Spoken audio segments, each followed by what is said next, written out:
साथियों, आप सभी का इस प्लेटफॉर्म पर स्वागत है।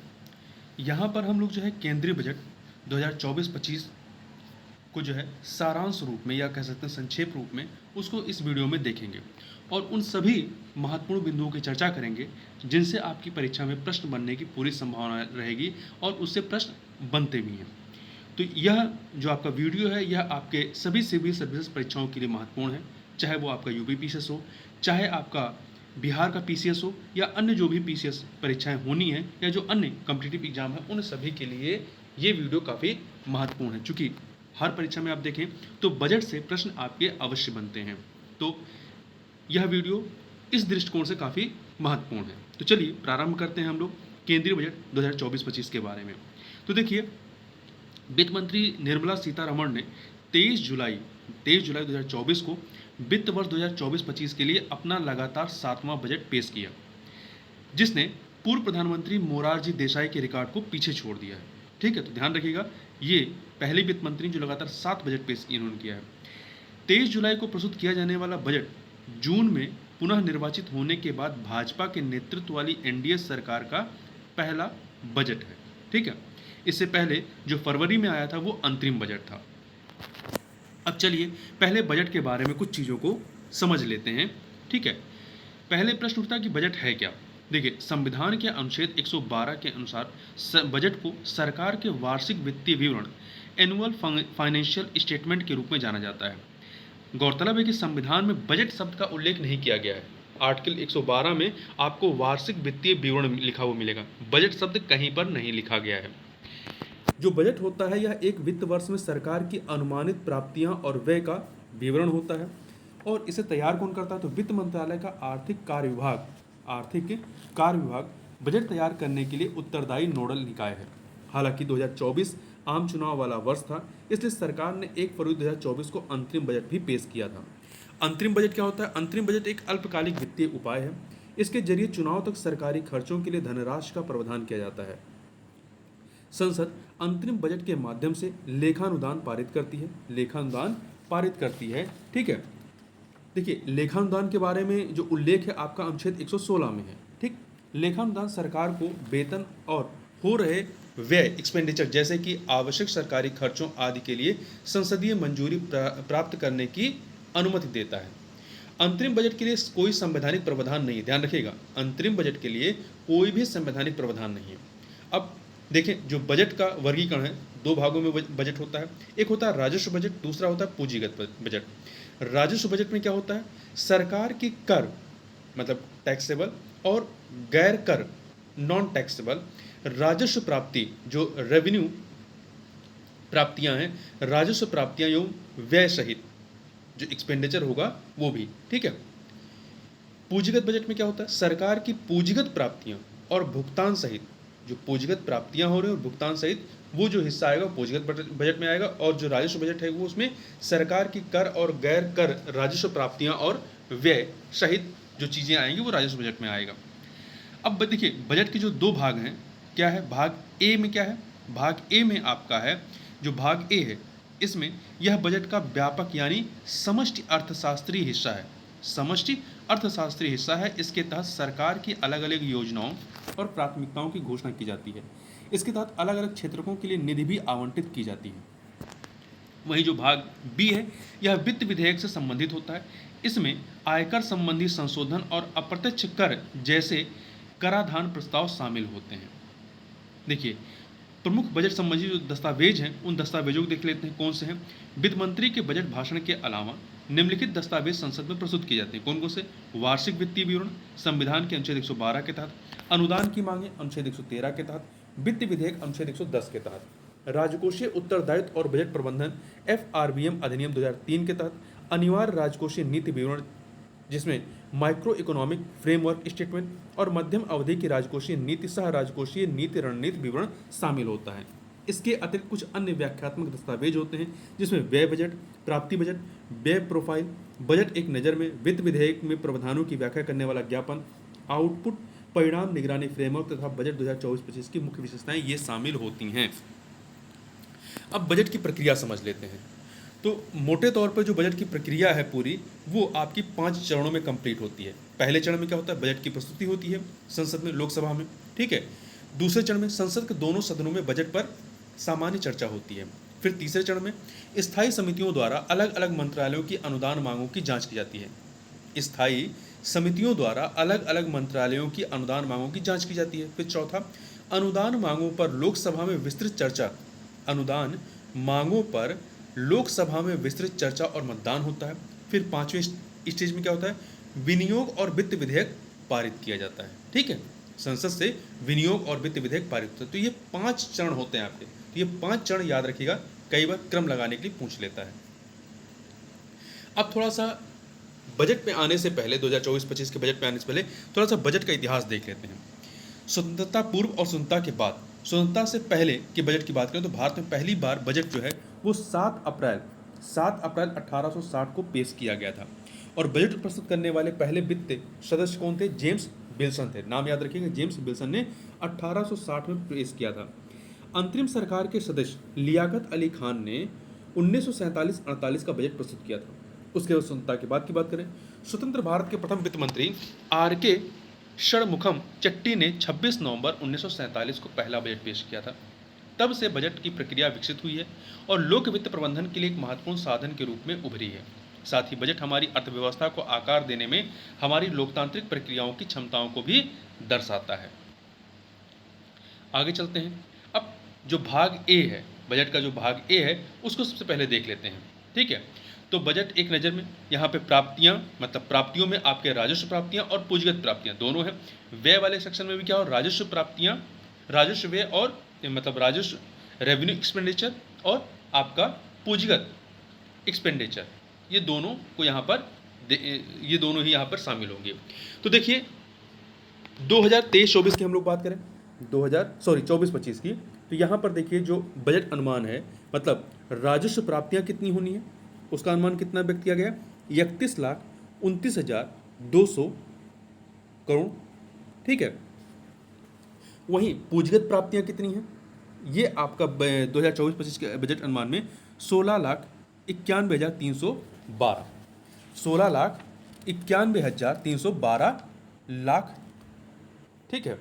मतलब इतना करोड़, सॉरी लाख नहीं, इतने करोड़, 16,91,312 करोड़। तो यदि आप राजस्व प्राप्ति और पूंजीगत प्राप्ति को दोनों को जोड़ दीजिए, दोनों को ऐड कर दीजिए, तो ये आ जाएगा आपका 48,20,512 करोड़। यदि इसको नियर अबाउट देखेंगे तो ये 48.21 लाख करोड़ रुपए, मतलब कुल जो बजट कितने का है, यदि यह पूछा जाए, प्रश्न पूछा जाता है कितने का, मतलब बजट कितने रुपए का है, तो जो 2024-25 का जो बजट है वो 48,21,000 या कह सकते हैं 48.21 लाख करोड़ रुपए का बजट है। अब जितनी प्राप्तियां होंगी तो यहाँ पर इसी प्राप्तियों को जब व्यय में आप देखेंगे तो राजस्व व्यय और पूंजीगत व्यय, इन दोनों को जब आप जोड़ेंगे तो जोड़ने पे ये जो व्यय एक्सपेंडिचर वाला ये जोड़ेंगे तो वो भी आपका 48.21 लाख करोड़ रुपए ही आएगा। मतलब जितना आपको पैसा होगा उतना ही खर्च करेंगे ना। तो ध्यान रखिएगा, ये आप संख्या याद रखिएगा, 48.21 लाख करोड़ रुपए का बजट इस बार का रहा है। वहीं यदि आप थोड़ा सा देखें 2023-24 का बजट, तो 2023-24 के बजट के लिए आप राजस्व वाला और पूंजीगत प्राप्तियों को जोड़ दीजिए तो ये करीब आपका 44.91 लाख करोड़ का आएगा। तो 2023-24 में ये कितना था, 44.91 लाख करोड़ का, जबकि 2024-25 में ये 48.21 लाख करोड़ रुपए है, ठीक है। अब आगे बढ़ते हैं। देखिए घाटे की प्रवृत्ति देख लेते हैं, ये कई बार पूछा जाता है राजकोषीय घाटा कितना अनुमानित है। तो बजट अनुमान 2024-25 में यदि देखें तो आप यहाँ पे 2024-25 का ही याद रखिएगा, यदि आपको अन्य याद रखना तो आप स्क्रीन पे देख सकते हैं। तो देखिए आपका जो 2024-25 बजट अनुमान में जो राजकोषीय घाटे का जो अनुमान है कितना है, राजकोषीय घाटा या रेवेन्यू डिफिसिट कह सकते हैं, राजकोषीय फिस्कल डिफिसिट कह सकते हैं, इसको इंग्लिश में फिस्कल डिफिसिट कहते हैं। ये 4.9% है जीडीपी का, ये आपका जीडीपी के परसेंट के रूप में है। तो 4.9% ऑफ जीडीपी। वहीं राजस्व घाटा रेवेन्यू डेफिसिट की बात करें तो 1.8% है जीडीपी का। वहीं प्राथमिक घाटा प्राइमरी डेफिसिट की बात करें तो ये कितना अनुमानित है, 1.4% जीडीपी का। वहीं प्रभावी राजस्व घाटा इफेक्टिव रेवेन्यू डेफिसिट की बात करें तो ये 0.6% ऑफ जीडीपी। तो ये आपके चारों आंकड़े जो है आप याद रखिएगा, ये पूछे जाते हैं।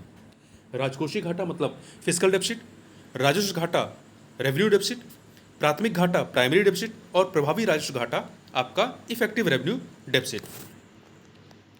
अब बात करते हैं इस बजट में 4 मुख्य वर्गों पर ध्यान दिया गया। अब ये 4 मुख्य वर्ग कौन कौन से हैं, तो देखिए 4 कैटेगरी में डिवाइड किया गया है। पहला है अन्नदाता मतलब किसान, दूसरा है गरीब, तीसरा है युवा और चौथा है महिला। बजट की थीम जो है उसमें 4 चीज़ें शामिल हैं, रोजगार, कौशल विकास, एमएसएमई, सूक्ष्म लघु और मध्यम उद्यम और मध्यम वर्ग। जो इस बार का बजट है इसमें विकसित भारत के लिए बजट में 9 प्राथमिकताएं तय की गई हैं। अब ये 9 प्राथमिकताएं क्या हैं, जैसे 2023-24 के बजट में देखेंगे तो 7 प्राथमिकताएं थी, ठीक है, यहाँ पे 9 प्राथमिकताएं तय की गई हैं। अब ये 9 प्राथमिकताएं क्या हैं तो देख लेते हैं एक बार। कृषि में पहला है कृषि में उत्पादकता और लचीलापन, दूसरा है रोजगार एवं कौशल, तीसरा समावेशी मानव संसाधन विकास और सामाजिक न्याय, चौथा है विनिर्माण एवं सेवाएं, पांचवां शहरी विकास, छठा है ऊर्जा सुरक्षा और सातवां है अवसंरचना, आठवां नवसंरचना नवाचार अनुसंधान एवं विकास और 9वां है अगली पीढ़ी के सुधार। ठीक है, अब हम लोग इसको एक एक करके देख लेते हैं। ये जो आपके 9 प्राथमिकताएं हैं, इन 9 प्राथमिकताओं में क्या क्या की चीज़ें की जाएंगी, मतलब क्या टारगेट रखे गए हैं, क्या अचीव करना है हमें, उनको देख लेते हैं। तो सबसे पहले हम लोग बात करते हैं कृषि क्षेत्र में उत्पादकता और लचीलापन वाला जो प्राथमिकता है, इसमें क्या क्या किया जाएगा। पहला, कृषि अनुसंधान की ओर बढ़ावा। इसके लिए उत्पादकता बढ़ाने और जलवायु अनुकूल किस्मों को विकसित करने पर ध्यान केंद्रित करने के लिए कृषि अनुसंधान व्यवस्था की व्यापक समीक्षा की जाएगी। नई किस्मों को जारी किया गया है। देखिए, किसानों द्वारा खेती करने के लिए 32 क्षेत्रीय और बागवानी फसलों की 109 नई उपज, देखिए ध्यान रखिए 32 क्षेत्रीय और बागवानी फसलों की 109 नई उच्च उपज वाली तथा जलवायु परिवर्तन अनुकूल किस्में जारी की जाएंगी। प्राकृतिक खेती की बात की गई है। अगले 2 वर्षों में प्रमाणन और ब्रांडिंग के जरिए, प्रमाणन सर्टिफिकेशन एंड ब्रांडिंग के जरिए देश भर में 1 करोड़ किसानों को प्राकृतिक खेती में शामिल किया जाएगा। कितने, तो ये आंकड़ा याद रखिएगा, 1 करोड़ किसानों को, ठीक है। इसके अतिरिक्त 10,000 आवश्यकता आधारित जैव इनपुट संसाधन केंद्र स्थापित किए जाएंगे।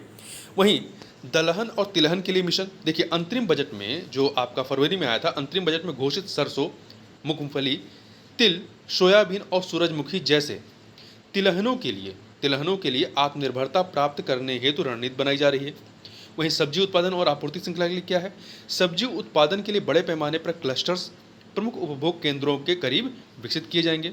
जो क्लस्टर्स हैं वो प्रमुख उपभोग केंद्रों के जो उपभोग केंद्र हैं, ठीक है, कंज्यूम सेंटर्स हैं, उसके करीब विकसित किए जाएंगे। वहीं सरकार सब्जी के संग्रहण, भंडारण और विपणन सहित उसकी आपूर्ति श्रृंखलाओं के लिए किसान उत्पादक संगठनों, सरकारी समितियों और स्टार्टअप्स को बढ़ावा देगी। इसके अतिरिक्त कृषि के लिए डिजिटल पब्लिक इंफ्रास्ट्रक्चर की बात की गई है, डीपीआई की, डिजिटल पब्लिक इंफ्रास्ट्रक्चर। इसमें सरकार राज्यों के साथ साझेदारी में 3 वर्षों में, कितने, 3 वर्षों में किसानों और उनकी भूमि के कवरेज के लिए कृषि में डीपीआई, डिजिटल पब्लिक इंफ्रास्ट्रक्चर के कार्यान्वयन को सुविधा प्रदान करेगी। डीपीआई का उपयोग करके 400 जिलों के खरीफ के लिए, 400 जिलों में खरीफ की जो फसल होती है, खरीफ के लिए डिजिटल फसल सर्वेक्षण किया जाएगा। तो किस फसल के लिए, खरीफ की फसल। पहले 6 करोड़ किसानों और उनकी ज़मीनों का विवरण किसान और भूमि रजिस्ट्रियों में लाया जाएगा। इसके अतिरिक्त 5 राज्यों में जन समर्थ आधारित किसान क्रेडिट कार्ड जारी किए जाएंगे। झींगा उत्पादन एवं निर्यात की बात की गई। झींगा ब्रूड स्टॉक्स हेतु न्यूक्लियस ब्रीडिंग सेंटर का एक नया नेटवर्क स्थापित करने के लिए वित्तीय सहायता प्रदान की जाएगी। झींगा पालन, प्रसंस्करण और निर्यात के लिए नाबार्ड के माध्यम से वित्त पोषण की सुविधा प्रदान की जाएगी। राष्ट्रीय सहयोग नीति के बारे में, इससे सहकारी क्षेत्र के सुव्यवस्थित, क्रमबद्ध एवं सर्वांगीण विकास हेतु प्रस्तावित किया जाएगा राष्ट्रीय सहयोग नीति को। अब बात कर लेते हैं दूसरी प्राथमिकता जो है, दूसरी प्राथमिकता आपकी है रोजगार और कौशल। इसके तहत क्या किया जाएगा, देखिए इसमें प्रधानमंत्री पैकेज के तहत कुछ पहल हैं। तो 2 तरह के, एक रोजगार से जुड़े प्रोत्साहन के लिए और एक है कौशल विकास के लिए। तो सबसे पहले हम लोग रोजगार से जुड़े प्रोत्साहन को देख लेते हैं। पहली योजना, पहली बार काम करने वाले युवाओं के लिए, फर्स्ट टाइम एम्प्लॉय के लिए क्या किया गया है, सभी औपचारिक क्षेत्रकों में कार्यबल का हिस्सा बनने वाले सभी नए व्यक्तियों को 1 महीने का पारिश्रमिक दिया जाएगा। पात्रता सीमा क्या है? योजना में शामिल होने के लिए प्रतिमाह अधिकतम 1 लाख रुपए तक का वेतन होना चाहिए। किस्तें कैसी होंगी इसकी? ईपीएफओ मतलब कर्मचारी भविष्य निधि संगठन में पंजीकृत पहली बार नियोजन प्राप्त करने वाले कर्मचारियों को 1 महीने का वेतन 15,000 रुपये तक प्रत्यक्ष बैंक अंतरण डीबीटी के जरिए 3 किस्तों में दिया जाएगा। वहीं जो योजना बी है, इसमें विनिर्माण क्षेत्र में रोजगार सृजन की बात की गई है। यह विनिर्माण क्षेत्र में फर्स्ट टाइम एम्प्लॉय के लिए है। पहले 4 वर्षों में कर्मचारी भविष्य निधि संगठन ईपीएफओ में अंशदान के लिए कर्मचारी और नियोक्ता दोनों को प्रोत्साहन दिया जाएगा। यदि फर्स्ट टाइम एम्प्लॉय की सेवाएं उसकी नियुक्ति के 12 महीनों के अंदर समाप्त कर दी जाती है तो नियोक्ता द्वारा सब्सिडी लौटा दी जाएगी। वहीं योजना सी क्या है? नियोक्ताओं को सहायता के लिए सरकार सभी नए कर्मचारियों के लिए 2 साल तक नियोक्ताओं के जो नौकरी दे रहे हैं कि 3,000 रुपये प्रतिमाह तक के ईपीएफओ अंशदान अपनी ओर से प्रदान करेगी। इस योजना में सभी क्षेत्रों में 1 लाख रुपये प्रतिमाह तक के वेतन वाले सभी अतिरिक्त नियोजनों एम्प्लॉयमेंट को कवर किया जाएगा। नए कर्मचारियों को ईपीएफओ में नए प्रवेशकर्ता होने की आवश्यकता नहीं है। अब कौशल विकास के संबंध बात करें, यहाँ 3 योजनाएं हो गई थी। चौथी योजना, यह राज्य सरकारों और उद्योग के सहयोग से कौशल विकास के लिए नई केंद्र प्रायोजित योजना है। इसके तहत 5 साल की अवधि में 20 लाख युवाओं को कौशल प्रदान करने का लक्ष्य रखा गया है। इसके लिए 1000 औद्योगिक प्रशिक्षण संस्थानों को हब एंड स्पोक मॉडल में परिणाम आधारित संस्थान के रूप में अपग्रेड किया जाएगा। हब एंड स्पोक मॉडल मतलब जैसे आपने साइकिल का रिम देखा होगा या पहिया, उसमें इस प्रकार से तीलियां होती हैं, मतलब इसका कोई एक केंद्र होगा, उससे सारी चीज़ें जुड़ी होंगी। ठीक है। 5वीं योजना, यह 5 साल में 1 करोड़ युवाओं को 500 शीर्ष कंपनियों में इंटर्नशिप 5 साल में 1 करोड़ युवाओं को, ये आंकड़ा याद रखिएगा, 500 शीर्ष कंपनियों में इंटर्नशिप के अवसर प्रदान करने की व्यापक योजना है। इसमें कंपनियों की भागीदारी स्वैच्छिक होगी। इंटर्नशिप प्राप्त करने वालों को 5,000 रुपये का मासिक भत्ता और 6,000 रुपये की एकमुश्त सहायता प्रदान की जाएगी। 5,000 रुपये की मासिक भत्ते के साथ 12 माह की प्रधानमंत्री इंटर्नशिप भी प्रदान की जाएगी। अब तीसरी प्राथमिकता की बात कर लेते हैं, जो कि समावेशी मानव संसाधन विकास और सामाजिक न्याय से संबंधित है। इसमें क्या क्या किया जाएगा? पहला, सैचुरेशन यानी संपूर्ण अप्रोच इसमें लाया गया है। लोगों, खासकर किसानों, युवाओं, महिलाओं और गरीबों का सर्वांगीण, सर्वव्यापी एवं सर्व समावेशी विकास सुनिश्चित किया जाएगा। इसमें शिक्षा और स्वास्थ्य सहित सभी अलग अलग योजनाओं एवं कार्यक्रमों के सभी पात्र लोगों को इनमें शामिल किया जाएगा। साथ ही उनकी क्षमताओं में सुधार करके उन्हें सशक्त भी बनाया जाएगा। दूसरा, पूर्वोदय एक योजना है। क्या है? पूर्वोदय विकास भी विरासत भी। ध्यान रखिएगा, पूर्वोदय पूछा जा सकता है। पूर्वोदय विकास भी विरासत भी, यह संसाधनों से भरपूर बिहार, झारखंड, पश्चिम बंगाल, उड़ीसा और आंध्र प्रदेश, जैसे पूर्वी राज्यों के सर्वांगीण विकास की एक योजना है। इसका उद्देश्य इन राज्यों में आर्थिक अवसर पैदा करके विकसित भारत का लक्ष्य हासिल करना है। इसी में अमृतसर कोलकाता औद्योगिक गलियारा विकसित किया जाएगा। पूर्वोदय विकास भी विरासत भी में क्या है? अमृतसर कोलकाता औद्योगिक गलियारा विकसित किया जाएगा, जिसमें गया कहाँ पे? बिहार में। गया में एक औद्योगिक नोड का विकास भी शामिल है। आंध्र प्रदेश पुनर्गठन अधिनियम की बात की गई है। वित्त वर्ष 2024-25 में 15,000 करोड़ रुपए की वित्तीय सहायता की व्यवस्था की जाएगी आंध्र प्रदेश के लिए। पोल्लावरम सिंचाई परियोजना को पूरा किया जाएगा, जो कि आंध्र प्रदेश का है, ताकि राष्ट्र की खाद्य सुरक्षा सुनिश्चित की जा सके। विशाखापत्तनम चेन्नई औद्योगिक गलियारे में कोपरथी नोड और हैदराबाद बेंगलुरु औद्योगिक गलियारे में ओरवाकल नोड में जल आपूर्ति, बिजली आपूर्ति, रेलवे, सड़क जैसी आवश्यक अवसंरचनाएं विकसित की जाएंगी। प्रधानमंत्री आवास योजना, चाहे वो ग्रामीण हो या शहरी, के तहत देश में ग्रामीण और शहरी क्षेत्रों में 3 करोड़, ध्यान रखिए, दोनों मिलाकर के 3 करोड़ अतिरिक्त घर बनाए जाएंगे। ये आंकड़ा याद रखिएगा। महिलाओं के नेतृत्व में विकास, देखिए बजट में महिलाओं और लड़कियों को लाभ पहुंचाने वाली योजनाओं के लिए 3 लाख करोड़ रुपए, कितना? 3 लाख करोड़ रुपए जो है से अधिक आवंटित किए गए हैं। प्रधानमंत्री जनजाति उन्नत ग्राम अभियान, इसके तहत 63,000 गाँव, कितने? 63,000 गाँवों को कवर करते हुए जनजातीय समुदायों की सामाजिक आर्थिक स्थिति में सुधार किया जाएगा। इससे 5 करोड़ जनजातीय लोगों को लाभ पहुंचेगा। पूर्वोत्तर में बैंक शाखाओं की बात की गई है। देश के पूर्वोत्तर राज्यों में इंडिया पोस्ट पेमेंट बैंक, जो इंडिया पोस्ट पेमेंट बैंक है कि 100 से कितनी 100 से अधिक शाखाएं खोली जाएंगी। तो ये आंकड़ा याद रखिए, कितनी 100 से अधिक शाखाएं खोली जाएंगी। चौथी प्राथमिकता क्या है? विनिर्माण एवं सेवाओं से संबंधित है। इसके तहत सूक्ष्म लघु और मध्यम उद्यमों एमएसएमई को बढ़ावा देने के लिए सहायता की जाएगी।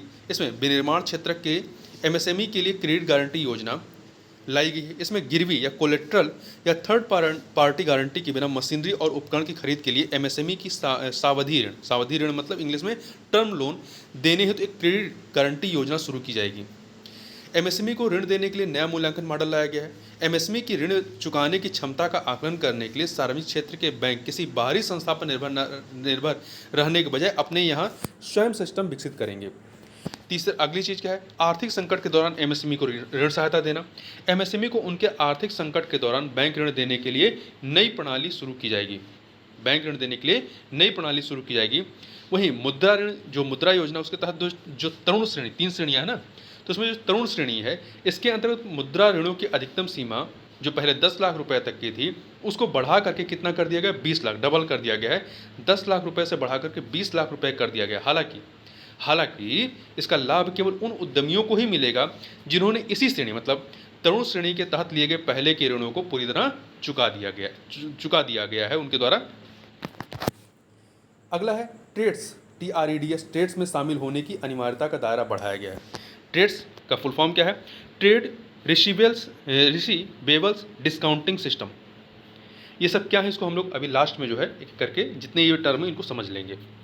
ट्रेड्स में शामिल होने की अनिवार्यता का दायरा बढ़ाया गया। देखिए, खरीदारों को ट्रेड रिसीवेबल्स डिस्काउंटिंग सिस्टम यानी ट्रेड्स प्लेटफॉर्म पर अनिवार्य रूप से शामिल करने के लिए टर्नओवर की पात्रता सीमा को 500 करोड़ रुपये से घटा करके 250 करोड़ रुपये कर दिया गया है। एमएसएमई क्लस्टर में सिडबी की शाखाएं, देखिए सिडबी 3 साल के भीतर सभी प्रमुख एमएसएमई क्लस्टर को अपनी वित्तीय सेवाएं प्रदान करने के लिए अपनी पहुंच का विस्तार करने हेतु नई शाखाएं खोलेगा और उन्हें सीधे ऋण प्रदान करेगा। अगला खाद्य वितरण, यहाँ वितरण होना चाहिए, खाद्य वितरण गुणवत्ता और सुरक्षा परीक्षण के लिए एमएसएमई इकाइयाँ। एमएसएमई क्षेत्र में 50 बहु उत्पादक खाद्य वितरण इकाइयाँ multi product food irradiation units स्थापित करने के लिए वित्तीय सहायता देने की घोषणा की गई है। खाद्य वितरण इकाइयाँ विकसित करने के लिए, स्थापित करने के लिए वित्तीय सहायता देने की घोषणा कितनी? 50 बहु उत्पादक खाद्य वितरण इकाइयाँ। ई कॉमर्स निर्यात केंद्र, देखिए एमएसएमई और पारंपरिक कारीगरों को अंतर्राष्ट्रीय बाजारों में अपने उत्पाद बेचने में मदद करने के लिए सार्वजनिक निजी भागीदारी PPP मोड के तहत ई कॉमर्स निर्यात केंद्र स्थापित किए जाएंगे। विनिर्माण एवं सेवा क्षेत्र को बढ़ावा देने के क्या उपाय किए गए? इसके लिए औद्योगिक पार्क्स मतलब राष्ट्रीय औद्योगिक गलियारा विकास कार्यक्रम के तहत 12 औद्योगिक, ध्यान रखिएगा 12 औद्योगिक पार्क्स को मंजूरी दी जाएगी। इसके अतिरिक्त 100 शहरों में या उसके आसपास संपूर्ण अवसंरचना के साथ निवेश हेतु तैयार प्लग एंड प्ले, तैयार मतलब जो पहले से है उसको ला करके आपको इस्तेमाल करना है, प्लग एंड प्ले औद्योगिक पार्क्स को विकसित करने में सहायता दी जाएगी। इसके लिए नगर नियोजन संबंधित योजनाओं का बेहतर उपयोग किया जाएगा तथा ये राज्यों और निजी क्षेत्रों की साझेदारी से विकसित किए जाएंगे। किराए का आवास, देखिए औद्योगिक श्रमिकों जो इंडस्ट्रियल वर्कर्स हैं के लिए डॉर्मेट्री टाइप के आवास बनाए जाएंगे। ये आवास PPP मोड में वायबिलिटी गैप फंडिंग और प्रमुख उद्योगों के सहयोग से बनाए जाएंगे। ठीक है, डॉर्मेट्री मतलब एक बड़ा सा हॉल बना करके उसमें रहने की व्यवस्था की जाएगी, जैसे बिस्तर इत्यादि लगा करके। ठीक है, जहाजरानी उद्योग, भारतीय जहाजरानी उद्योग की हिस्सेदारी बढ़ाने और अधिक रोजगार पैदा करने के लिए स्वामित्व पट्टा तथा फ्लैगिंग सुधारों को लागू किया जाएगा।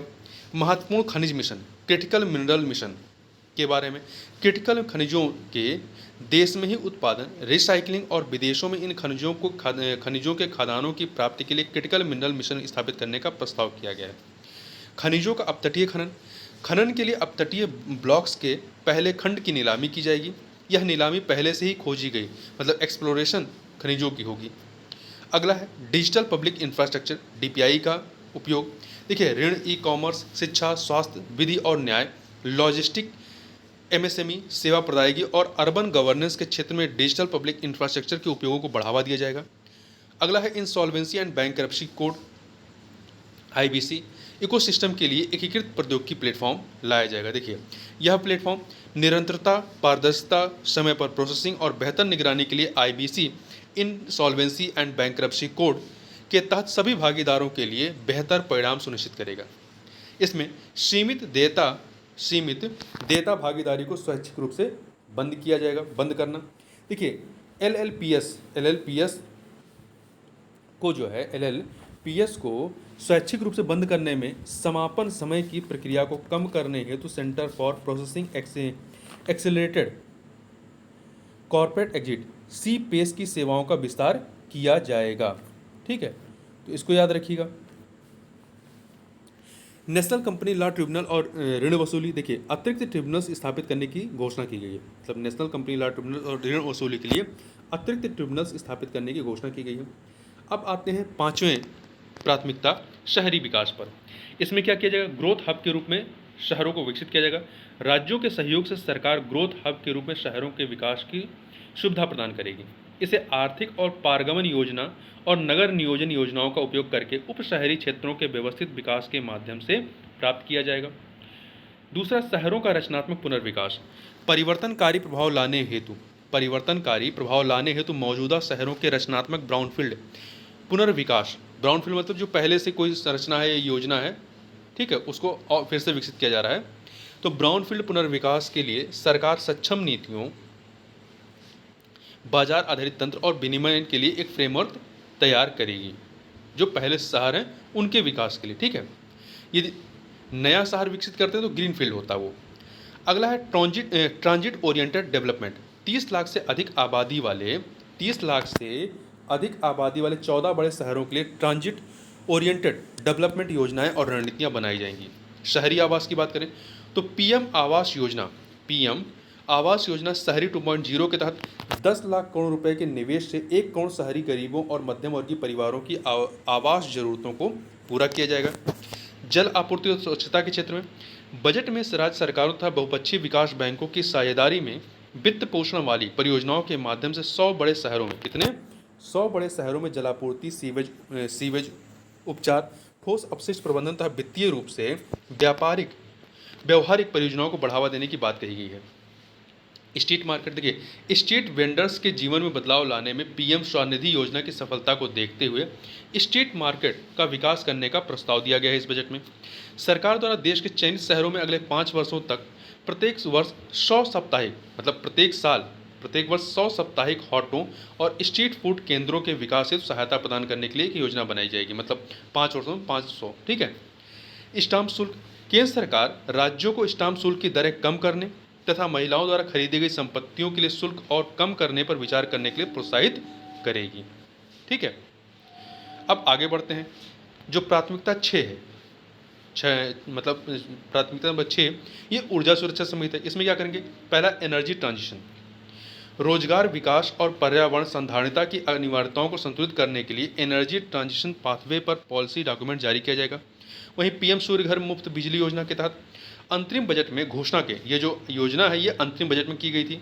ठीक है, पीएम सूर्य घर मुफ्त बिजली योजना, इसके अनुरूप 1 करोड़ परिवारों को, कितने, ध्यान रखिएगा आंकड़ा, 1 करोड़ परिवारों को हर माह 300 यूनिट तक मुफ्त बिजली प्राप्त करने में सक्षम बनाने के लिए रूफटॉप सोलर पैनल स्थापित करने के लिए पीएम सूर्य घर मुफ्त बिजली योजना शुरू की गई है।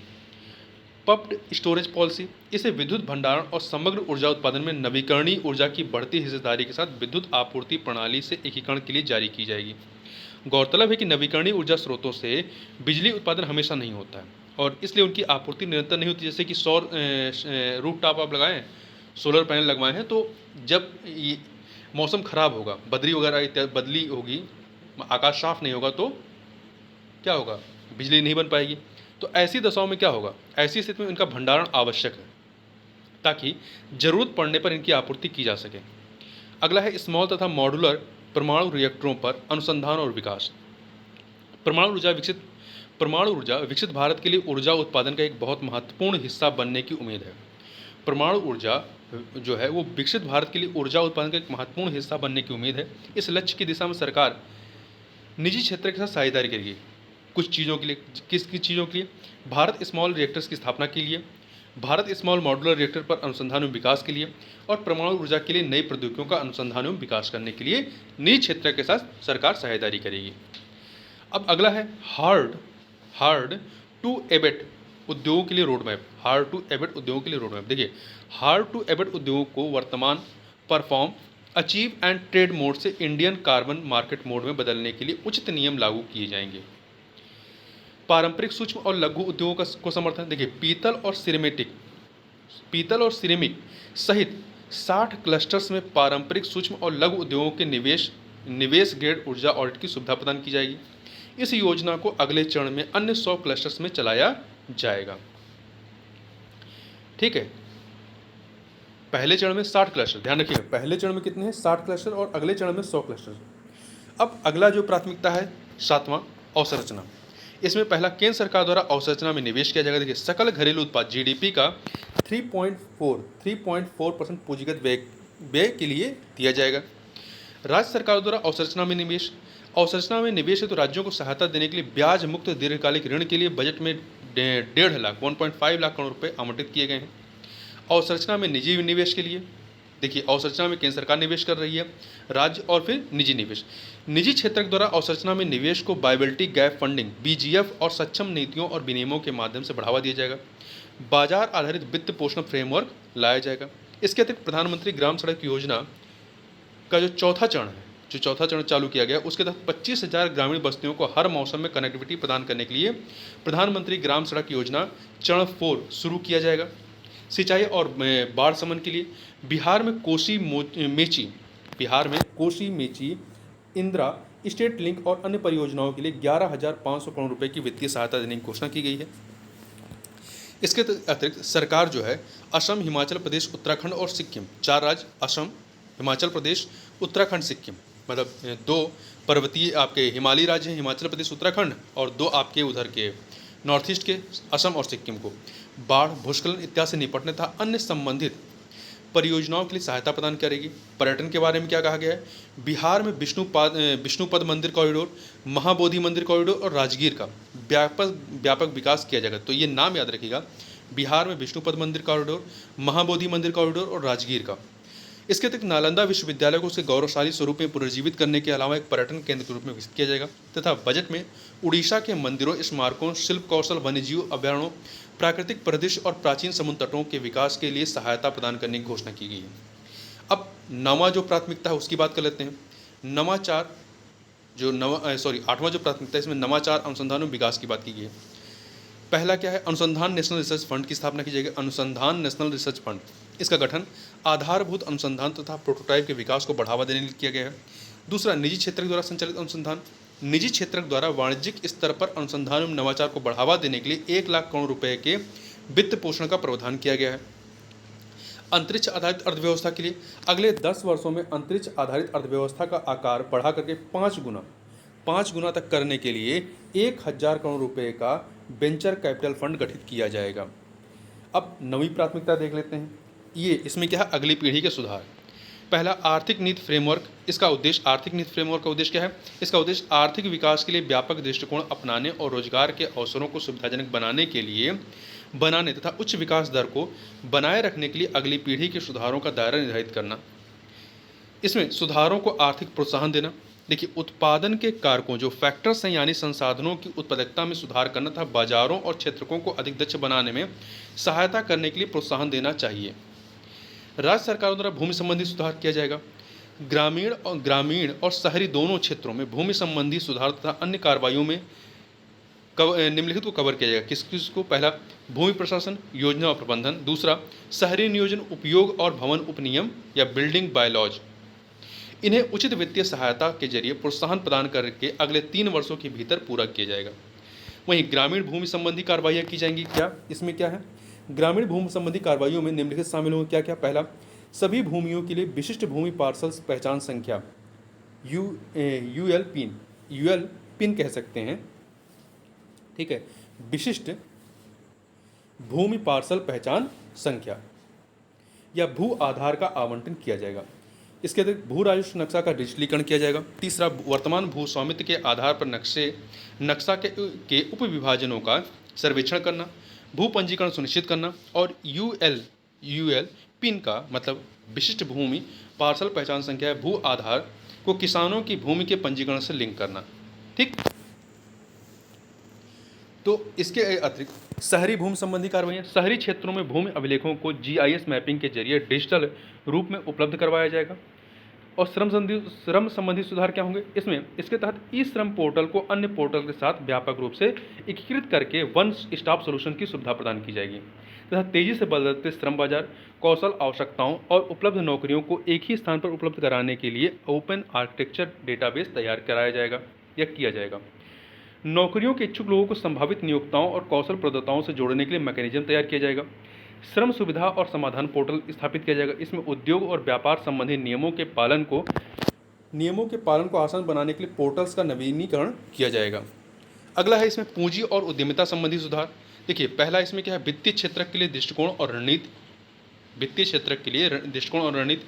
अर्थव्यवस्था की वित्त पोषण संबंधी आवश्यकताओं को पूरा करने के लिए केंद्र सरकार अलग अलग क्षेत्रकों को उनके आकार, क्षमता और कौशल आवश्यकताओं के आधार पर सहायता प्रदान करने के लिए वित्तीय क्षेत्र के लिए विजन और रणनीति आधारित डॉक्यूमेंट जारी करेगी। इसके अतिरिक्त जलवायु वित्त के लिए टैक्सोनॉमी, जलवायु अनुकूलन और समन गतिविधियों के लिए पूंजी की उपलब्धता को बढ़ाना, इससे देश की जलवायु संबंधी प्रतिबद्धताओं को पूरा करने तथा ग्रीन ट्रांजिशन को सुविधाजनक बनाने में मदद मिलेगी। वेरिएबल कैपिटल कंपनी संरचना के बारे में, विमानों और जलपोतों को पट्टे पर लेने के लिए वित्त पोषण प्रदान करने के लिए एक कुशल और लचीला तरीका प्रदान करने हेतु विधायी मंजूरी प्रदान करना था। वेरिएबल कैपिटल कंपनी संरचना के जरिए निजी इक्विटी से वित्त पोषण प्राप्त करने की बात की गई है।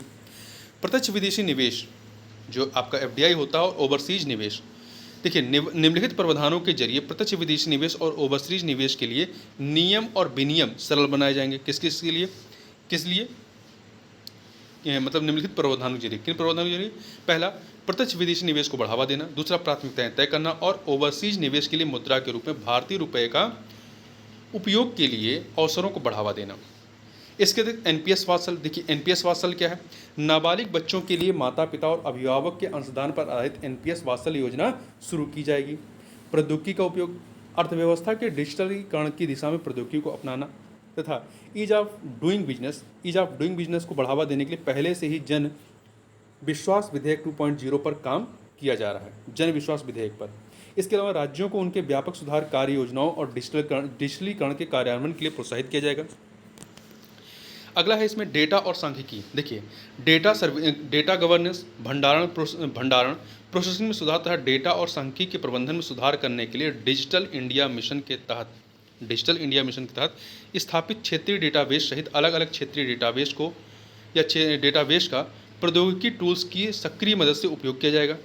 नई पेंशन योजना एनपीएस एक सॉल्यूशंस विकसित किया जाएगा जिसके तहत राजकोषीय समझदारी, फिस्कल प्रूडेंस, राजकोषीय समझदारी बनाए रखते हुए आम नागरिकों की सुरक्षा संबंधी प्रासंगिक मुद्दों का समाधान किया जा सकेगा। अब दूसरे भाग में चलते हैं। दूसरे भाग में जो बजट का दूसरा भाग है, इसमें क्या है, अप्रत्यक्ष करों के बारे में सबसे पहले बात करते हैं।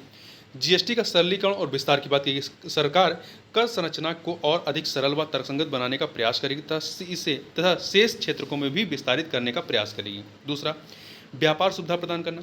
घरेलू विमानन और नौका और जहाज एमआरओ का मतलब क्या है, एम मीन्स मेंटेनेंस रखरखाव, आर मीन्स रिपेयर मरम्मत और ओ मीन्स ओवरहाल मतलब कायाकल्प को बढ़ावा दे करके। तो इसमें क्या है, घरेलू विमानन और नौका और जहाज एमआरओ को बढ़ावा दे करके व्यापार सुविधा प्रदान करना। कैसे, इस प्रकार से सीमा शुल्क में कटौती, ये घरेलू विनिर्माण उद्योग को मदद करना, स्थानीय स्तर पर मूल्यवर्धन को बढ़ावा देना, निर्यात प्रतिस्पर्धा को बढ़ावा देना तथा कराधान प्रणाली का सरलीकरण करके सीमा शुल्क में कटौती होगी। क्षेत्रक विशिष्ट बुनियादी सीमा शुल्क बीसीडी का प्रस्ताव रखा गया है। क्षेत्रक विशिष्ट बुनियादी सीमा शुल्क बीसीडी का प्रस्ताव रखा गया है। इसमें देखिए सीमा शुल्क घटाया गया है किन किन चीज़ों का, एक्सरे उपकरण का, मोबाइल फ़ोन और चार्जर, सोना चांदी और प्लेटिनम, 2 क्रिटिकल खनिज, चमड़ा और वस्त्र और समुद्री उत्पाद, मतलब इनके दाम घट जाएंगे। सीमा शुल्क से छूट दी गई है किसको, कैंसर की दवाइयाँ, इसमें आपका टेस्टुजुमाब डेरेक्सटेकन, इसके अतिरिक्त आपका ओसिमर्टिनिव और डुरवालुमाब है। इसके अतिरिक्त रेमिस्टर्स का उत्पादन, फेरोनिकल, ब्लिस्टर कॉपर, फेरस स्क्रैपर और निकल कैथोड, 25 क्रिटिकल खनिज को, सौर सेल और पैनलों के निर्माण में उपयोग की जाने वाली पूंजीगत वस्तुएं और झींगा और फिश फीड के निर्माण के लिए इनपुट, इन पे सीमा शुल्क छूट दी गई है। अभी तक हमने प्रत्यक्ष अप्रत्यक्ष कर की बात की, इनडायरेक्ट टैक्सेस की। अब प्रत्यक्ष कर की बात करें तो इसमें क्या किया गया है, आयकर अधिनियम 1961 की व्यापक समीक्षा की जाएगी, ऐसा कहा गया है। नई कर व्यवस्था लाएगी। नई कर व्यवस्था देखिए, वित्तीय वर्ष 2022-23 में कॉर्पोरेट टैक्स का 58% हिस्सा जो है नई कर व्यवस्था के तहत एकत्रित किया गया। नई कर व्यवस्था जो लाई गई थी उसमें वित्तीय वर्ष 2022-23 में कॉर्पोरेट टैक्स का 58% हिस्सा जो है वो नई कर व्यवस्था के तहत एकत्रित किया गया। 2023-24 में 2/3 से अधिक लोगों ने नई व्यक्तिगत आयकर व्यवस्था न्यू इनकम टैक्स रिजिम का लाभ उठाया है। वेतनभोगी कर्मचारियों के लिए मानक कटौती स्टैंडर्ड्स डिडक्शन को 50,000 रुपये से बढ़ा करके 75,000 रुपये कर दिया गया है। पेंशन भोगियों के लिए पारिवारिक पेंशन पर कटौती डिडक्शन 15,000 रुपये से बढ़ा करके 25,000 रुपये कर दिया गया है। कर स्लैब में संशोधन किए गए हैं। अब कर स्लैब में संशोधन क्या है उसको भी हम लोग देख लेंगे, ठीक है। धर्मार्थ संस्थाओं और टीडीएस के लिए रिटर्न फाइल करने की प्रणाली का सरलीकरण किया गया है। इसमें धर्मार्थ संस्थाओं के लिए 2 अलग अलग कर छूट व्यवस्थाओं को आपस में विलय किया जाएगा तथा कई तरह के भुगतानों और ई कॉमर्स के लिए टीडीएस दरों में कटौती की गई है। इसके अतिरिक्त म्यूचुअल फंड या यूटीआईज द्वारा यूनिट्स की पुनर्खरीद पर लगाई गई 20% टीडीएस दर को वापस ले लिया गया है। कर्मचारी वेतन से टीडीएस की कटौती के बदले टीसीएस क्रेडिट का दावा कर सकते हैं। टीडीएस के भुगतान में देरी को अपराध नहीं माना जाएगा। इसके अतिरिक्त रीअसेसमेंट का सरलीकरण। रीअसेसमेंट केवल तभी किया जा सकेगा जब अघोषित आय 50 लाख रुपए से अधिक हो। 50 लाख रुपए से अधिक हो और मामला 3 से 5 वर्ष पुराना हो। अगला है पूंजीगत लाभ कैपिटल गेन का सरलीकरण और युक्तिकरण किया गया। कुछ वित्तीय परिसंपत्तियों पर शॉर्ट टर्म कैपिटल गेन, जो शॉर्ट टर्म कैपिटल गेन है उसको बढ़ा करके 20% किया गया है। और वहीं सभी वित्तीय और गैर वित्तीय परिसंपत्तियों पर लॉन्ग टर्म कैपिटल गेन्स बढ़ा करके 12.5% किया गया है, ठीक। इसके अतिरिक्त कुछ वित्तीय परिसंपत्तियों पर कैपिटल गेन की छूट सीमा बढ़ा करके 1.25 लाख रुपए प्रतिवर्ष की गई है। कैपिटल गेन की छूट सीमा जो है वो बढ़ा करके 1.25 लाख रुपए प्रतिवर्ष की गई है। करदाता सेवाओं का डिजिटलीकरण, अगले 2 वर्षों में इसका डिजिटलीकरण कर दिया जाएगा। देखिए, मुकदमेबाजी और अपील के संबंध में क्या प्रावधान किए गए। मुकदमेबाजी को कम करने और अंतर्राष्ट्रीय कराधान में निश्चितता सुनिश्चित करने के लिए सेफ हार्बर रूल्स का विस्तार किया गया। अब सेफ हार्बर रूल क्या है उसको भी हम लोग बाद में देखेंगे, ठीक है। रोजगार और निवेश के लिए क्या प्रावधान है।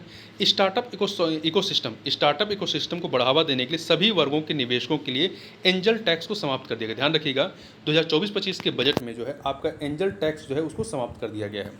भारत में क्रूज पर्यटन को बढ़ावा, जो आपके क्रूज होते हैं, पर्यटन को बढ़ावा देने के लिए घरेलू स्तर पर क्रूज संचालन करने वाली विदेशी शिपिंग कंपनियों के लिए सरल कर व्यवस्था लागू की जाएगी तथा विदेशी कंपनियों पर कॉर्पोरेट टैक्स या कॉर्पोरेट कर की दर जो है 40% से घटा करके कितनी कर दी गई है, 35% कर दी गई है। वहीं कर आधार टैक्स बेस को बढ़ाने के लिए क्या किया गया। प्रतिभूतियों के फ्यूचर एंड ऑप्शन ट्रेडिंग पर सिक्योरिटी ट्रांजैक्शन टैक्स दरें बढ़ाई गई हैं तथा कंपनियों द्वारा बाजार में जारी किए गए अपने ही शेयरों की पुनर्खरीद मतलब बाई बैक से प्राप्त आय पर कर लगाया जाएगा। इसके अतिरिक्त सामाजिक सुरक्षा लाभ, सोशल सिक्योरिटी बेनिफिट्स के लिए क्या है। नियोक्ताओं द्वारा एनपीएस के लिए कर्मचारियों के वेतन से की जाने वाली कटौती की राशि उनके वेतन के 10% से बढ़ा करके कितना कर दिया गया है, 14% तक की जाएगी। 10 से बढ़ा करके 14% तक की जाएगी। दूसरा, 20 लाख रुपए मूल्य तक की छोटी चल विदेशी संपत्तियों की जानकारी न देने पर जुर्माने का प्रावधान समाप्त कर दिया गया है। वित्त विधेयक में जो अन्य प्रमुख प्रस्ताव हैं वो क्या है। पहला, 2% का इक्विलाइजेशन लेवी को वापस ले लिया गया, 2% का, ठीक है। दूसरा, अंतर्राष्ट्रीय वित्तीय सेवा केंद्र IFSC में स्थापित कुछ फंड्स और यूनिट्स को भी कर छूट का प्रावधान किया गया है। इसके अतिरिक्त बेनामी लेन देन निषेध अधिनियम 1988 के तहत दोष सिद्धि प्रक्रिया में सुधार के लिए पूर्ण और सत्य प्रकटीकरण पर बेनामीदार को दंड और अभियोजन से छूट प्रदान की गई है। दोबारा देख लीजिए, बेनामी लेन देन निषेध अधिनियम 1988 के तहत दोष सिद्धि प्रक्रिया में सुधार के लिए पूर्ण और सत्य प्रकटीकरण पर बेनामीदार को दंड और अभियोजन से छूट प्रदान की गई है। यदि आप स्वयं बता देंगे तो कोई दंड नहीं मिलेगा। अब बात करते हैं कि रुपया जो है कहाँ से आता है, मतलब जो अब रेवेन्यू जनरेट होता है गवर्नमेंट को पैसा कहाँ से मिलता है, किस मद से कितना, और रुपया खर्च कहाँ, किस मद में कितना अधिक खर्च करता है। देखिए ये 100 रुपये मतलब 100 पैसे में के हिसाब से शो किया गया है। तो यहाँ पे परसेंट वाइज देखेंगे, ठीक है। देखिए रुपया कहाँ से आता है, मतलब सरकार को पैसा कहाँ से मिलता है। सबसे अधिक पैसा देखिए सरकार को कहाँ से मिलता है, 27% जो है उधार और अन्य देयताओं से 2024-25 के बजट में। तो ये आंकड़े याद रखिए महत्वपूर्ण है। सबसे अधिक पैसा कहाँ से मिलता है सरकार को, आय कहाँ से होती है, 27% जो होती है वो उधार और अन्य देयताओं से। इसके बाद दूसरे नंबर पे आपका देखिए क्या है, दूसरे नंबर पे आपका आता है आयकर 19% यहाँ से। तीसरे नंबर पे आपका आता है 18% जीएसटी और अन्य कर से। चौथे नंबर पे आपका आता है 17% निगम कर, कॉर्पोरेट टैक्स, ठीक है। इसके बाद आपका आता है जो अगला नंबर है 5वां, 9% गैर कर प्राप्तियों से। इसके बाद छठे नंबर पे आपका आता है 5% केंद्रीय उत्पाद शुल्क। 7वें नंबर पे 4% सीमा शुल्क से, और फिर 1% जो है वो गैर ऋण पूंजीगत प्राप्तियों से। तो ये आप परसेंट वाइज जो है किस मद से कितना आता है उसको याद रखिएगा। अब रुपया जाता कहाँ है, तो सबसे अधिक सरकार को खर्च कहाँ करना पड़ता है, तो यहाँ पे देखिए 21% जो है वो करों और शुल्कों में राज्यों का हिस्सा है। करों और शुल्कों में राज्यों का मतलब 21% जो हिस्सा है सरकार का, मतलब कह सकते हैं कि 1 रुपये में 21 पैसा जो है वो करों और शुल्कों में राज्यों के हिस्से के रूप में राज्यों को मिलता है। सबसे अधिक इसकी हिस्सेदारी है पैसा खर्च होने में। दूसरे नंबर पे है 19% ब्याज भुगतान। तीसरे नंबर पे है 16% आपका 16% केंद्रीय क्षेत्र की योजनाओं, इसमें रक्षा एवं सब्सिडी पर पूंजीगत व्यय के अतिरिक्त, ठीक। इसके बाद किसका नंबर आएगा, इसके बाद आप देखें तो 9% आपका खर्च होता है वित्त आयोग और अन्य से संबंधित अंतरण के लिए। फिर आपका इसके बाद खर्च होता है 9% अन्य व्यय है, और अन्य 8% जो है केंद्रीय प्रायोजित योजना, और 8% आपका रक्षा में। ये दोनों बराबर हैं, ध्यान रखिएगा। केंद्र प्रायोजित योजना है मतलब जो सेंटर स्पॉन्सर्ड स्कीम है, और जो रक्षा पे जो खर्च होता है, दोनों का जो हिस्सेदारी है या परसेंटेज है बराबर है 8%।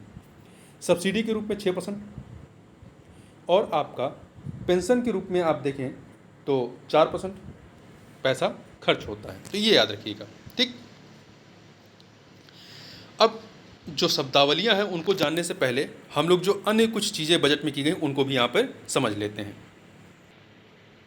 यहाँ पर हम लोग देख लेते हैं कि जो नई कर व्यवस्था में संशोधित टैक्स कर संरचना है, जो टैक्स स्लैब में परिवर्तन किया गया है वो कैसे किया गया है उसको भी आप यहाँ पर याद रखिएगा।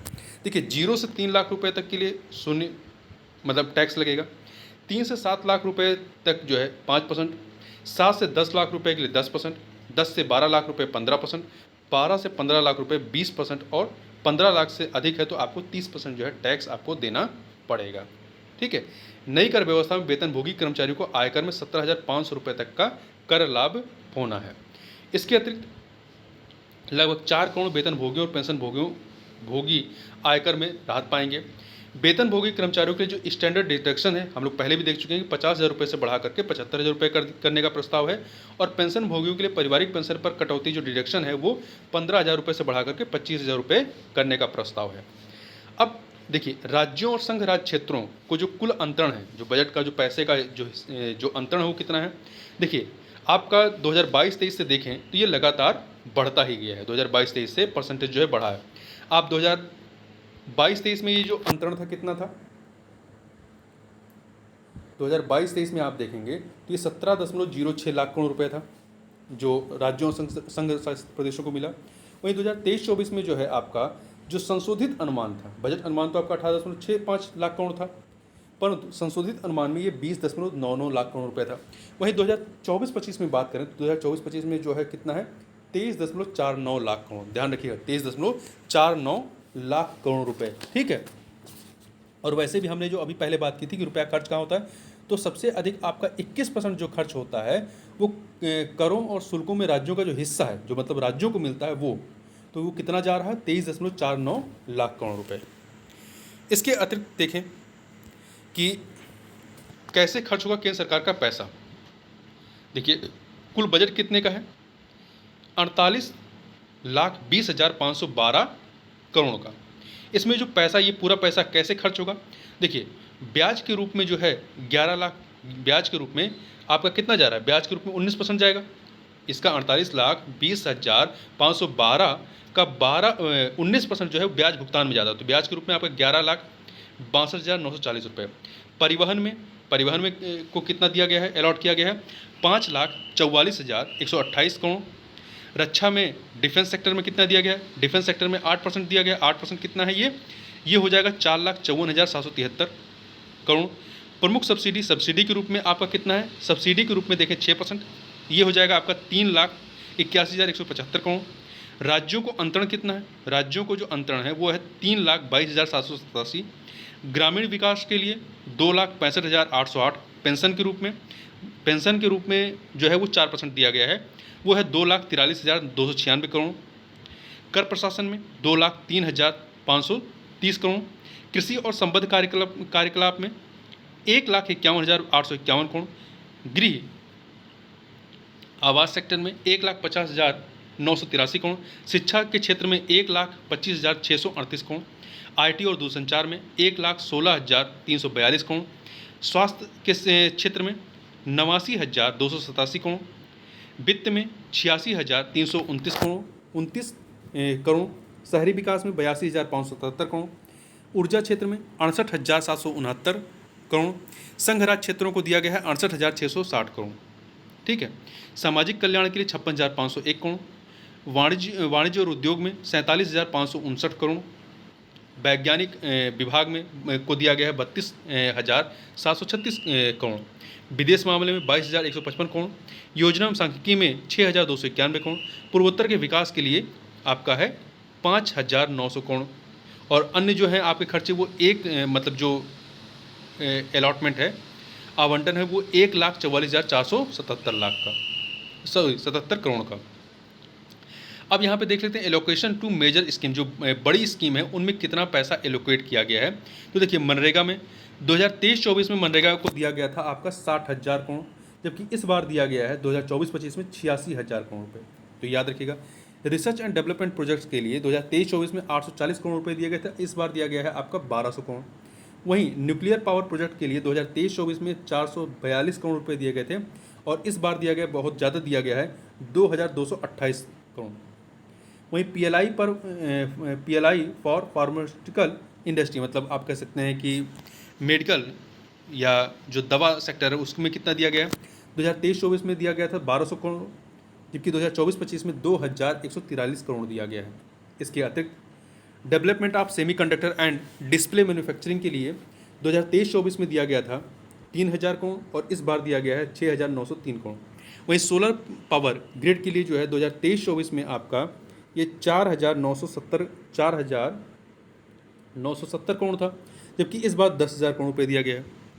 इसके अतिरिक्त डायरेक्ट बेनिफिट ट्रांसफ़र जो LPG स्कीम है, LPG स्कीम के लिए 2023-24 में जो बजट एलोकेट था वो 180 करोड़ था, 180 करोड़ था। इस बार जो है 1,500 करोड़ का बजट एलोकेट किया गया है, काफ़ी ज़्यादा किया गया है। Lines of credit under IDA scheme के तहत 2023-24 में ये 1,300 करोड़ था, जबकि इस बार जो है 2024-25 में 3,849 करोड़ रुपए एलोकेट किया गया है। तो इतनी चीज़ें आप यहाँ पे याद रखिए। अब चलते हैं आगे। अब यहाँ पे हम लोग कुछ शब्दावलियों को देख लेते हैं जो हमने इस बजट को पढ़ने के दौरान हमने सुने। देखिए, पहला मूल सीमा शुल्क। मूल सीमा शुल्क क्या होता है? मूल सीमा शुल्क उन वस्तुओं पर लगाया जाने वाला कर है जिन्हें व्यापार के लिए अंतर्राष्ट्रीय सीमाओं के पार ले जाया जाता है। इसे सीमा शुल्क अधिनियम 1962 के तहत वसूला जाता है। दूसरा है पूंजीगत लाभ कर, या जिसे कहते हैं कैपिटल गेन टैक्स। क्या कहते हैं? कैपिटल गेन टैक्स कहते हैं। यह क्या है? यह बॉन्ड धारक की संपत्ति के मूल्य में वृद्धि होने पर लगाया जाने वाला कर है। ठीक है। संपत्ति में होने वाली यह वृद्धि बॉन्ड बाजार में बॉन्ड की कीमत में वृद्धि या कमी के कारण होती है। अगला है डिजिटल पब्लिक इंफ्रास्ट्रक्चर DPI। यह क्या है? यह बुनियादी अवसंरचना आधारित अप्रोच है। यह सार्वजनिक क्षेत्र में निर्मित एक इकोसिस्टम जिसमें प्रौद्योगिकी, मार्केट और गवर्नेंस शामिल है। तो इस एक इकोसिस्टम के माध्यम से सामाजिक लक्ष्यों को प्राप्त करने के लिए प्रौद्योगिकी का उपयोग करती है और विनियामक सुरक्षा के दायरे में प्रतिस्पर्धी निजी नवाचार का लाभ उठाती है। डीपीआई को, डिजिटल पब्लिक इंफ्रास्ट्रक्चर को भारत में 2009 में पेश किया गया था। कब पेश किया गया था, ध्यान रखिएगा, 2009 में, जब आधार नंबर को पहली बार लॉन्च किया गया था। इक्वलाइजेशन लेवी, जो 2% तक का इक्वलाइजेशन लेवी समाप्त किया गया है। इक्वलाइजेशन लेवी यह भारत में आय सृजित करने वाले विदेशी नॉन रेजिडेंट ई कॉमर्स कंपनियों के लेन देन यानी आय पर लगाए जाने वाला शुल्क है। ठीक है, तो इसको ध्यान रखिएगा, इक्वलाइजेशन लेवी क्या होती है। ठीक, इसके देखिए जो बजट में प्रावधान किया गया है 2% का इक्वलाइजेशन लेवी को वापस लिया गया है, मतलब 2% तक का यदि आपका ये जो शुल्क बन रहा है उसको नहीं लगाया जाएगा। ठीक है, राष्ट्रीय पेंशन योजना एनपीएस, राष्ट्रीय पेंशन योजना भारत में निर्धारित अंशदान आधारित पेंशन प्रणाली है। इसे पेंशन फंड विनियामक और विकास प्राधिकरण पीएफआरडीए द्वारा विनियमित किया जाता है। पीएफआरडीए केंद्रीय वित्त मंत्रालय के अधिकार क्षेत्र में आता है। सेफ हार्बर रूल्स, जो हमने बात की थी, सेफ हार्बर रूल, इसमें क्या था कि मुकदमेबाजी को कम करने और अंतर्राष्ट्रीय कराधान में निश्चितता सुनिश्चित करने के लिए सेफ हार्बर रूल्स का विस्तार किया गया है। ठीक है, ऐसा हमने बजट में पढ़ा। तो सेफ हार्बर रूल्स क्या है, इस क्लॉज के तहत यदि किसी फंड का भारत में कोई व्यावसायिक संबंध नहीं है तो उसे छूट दी जाएगी। अगला है सिक्योरिटीज ट्रांजैक्शन टैक्स, एसटीटी। प्रतिभूति लेन देन कर यानी सिक्योरिटीज ट्रांजैक्शन टैक्स एक प्रकार का प्रत्यक्ष कर है जो स्टॉक एक्सचेंजों में equity share, derivative, future and option और इक्विटी म्यूचुअल फंड यूनिट्स जैसी प्रतिभूतियों की बिक्री पर लगाया जाता है। स्रोत पर कर, कर कटौती, टीडीएस। स्रोत पर कर मतलब कर कटौती मतलब टीडीएस जो है, tax deduction on source. TDS वह कर है जो किसी कंपनी द्वारा किसी व्यक्ति को किए गए भुगतान पर तब वसूला जाता है यदि भुगतान की गई राशि एक निश्चित सीमा से अधिक होती है तो उसमें टीडीएस काटा जाता है। स्रोत पर कर संग्रह, टीसीएस। टीसीएस वह कर है जो विक्रेताओं द्वारा खरीदारों को, जो बेच रहे हैं, जो खरीद रहे हैं, तो विक्रेताओं द्वारा खरीदारों को कोई वस्तु बेचते समय एकत्र किया जाता है। अगला है ट्रेड्स। ट्रेड्स मतलब trade receivables electronic discounting system. TReDS एक इलेक्ट्रॉनिक प्लेटफॉर्म है जो कई फाइनेंसर्स के जरिए सूक्ष्म, लघु और मध्यम उद्यमों एमएसएमई को औद्योगिक खरीदारों से व्यापार प्राप्तियों के वित्त पोषण या छूट या डिस्काउंटिंग की सुविधा प्रदान करता है। यह एमएसएमई के लिए व्यापार प्राप्तियों की शीघ्र प्राप्ति सुनिश्चित करने के लिए नीलामी तंत्र के लिए इनवॉइस से छूट की सुविधा प्रदान करता है। अब कुछ यहाँ पे बजट संबंधित कुछ प्रमुख जो संवैधानिक प्रावधान है या आर्टिकल उनको देख लेते हैं। अनुच्छेद 109, इसमें क्या है, धन विधेयकों के संबंध में विशेष प्रक्रिया है। अनुच्छेद 110 धन विधेयक की परिभाषा है। 112 में वार्षिक वित्तीय विवरण। अनुच्छेद 113 संसद में प्रावधानों के संबंध में प्रक्रिया। 114 में विनियोग विधेयक। 115 में अनुपूरक, अतिरिक्त या अधिक अनुदान। 16 में लेखानुदान, प्रत्यानुदान और अपवादानुदान है। 117 में वित्त विधेयकों के संबंध में विशेष प्रावधान। देखिए 117 में आपका वित्त विधेयकों के संबंध में विशेष प्रावधान है, जबकि 109 में क्या है, धन विधेयकों के संबंध में विशेष प्रक्रिया है। ठीक है, 150 में संघ और राज्यों के खातों का प्रारूप है। 151 में लेखा परीक्षा रिपोर्ट। अनुच्छेद 265 में क्या है, कानून के प्राधिकार के बिना कर नहीं लगाए जाने चाहिए, ऐसा कहा गया है। 266 में क्या है, संघ और राज्यों के संचित निधि और सार्वजनिक खातों के बारे में। आकस्मिक निधि, ये कई बार पूछा गया, 267 में आर्टिकल 267 आकस्मिक निधि की बात करता है। 275 संघ से कुछ राज्यों को अनुदान के रूप में जो ग्रांट मिलते हैं। अनुच्छेद 280 वित्त आयोग है। 81 में वित्त आयोग की सिफारिशें हैं और 292 में क्या है, भारत सरकार द्वारा उधार लेने के बारे में। ठीक है, तो इस प्रकार से यहाँ पर हम लोगों ने जो बजट है 2024-25 उसके जो भी महत्वपूर्ण बिंदु थे उन महत्वपूर्ण बिंदुओं को हम लोगों ने इस वीडियो में समावेशित किया है। तो इस वीडियो में बस इतना ही, मिलते हैं नेक्स्ट वीडियो में, तब तक के लिए बहुत बहुत धन्यवाद।